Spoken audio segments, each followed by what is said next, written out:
ஜலப்பிரளயம் பூமியின் மேல் உண்டான போது நோவாவின் வயது என்ன? ஆப்ஷன் ஏ 400 வயது. ஆப்ஷன் பி 600 வயது. ஆப்ஷன் சி 800 வயது. ஆப்ஷன் டி 900 வயது.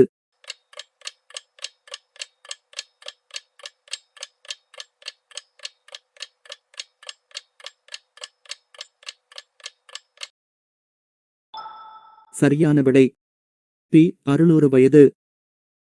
இருப்பிடம் ஆதியாகமம் 7வது அதிகாரம் 6வது வசனம்.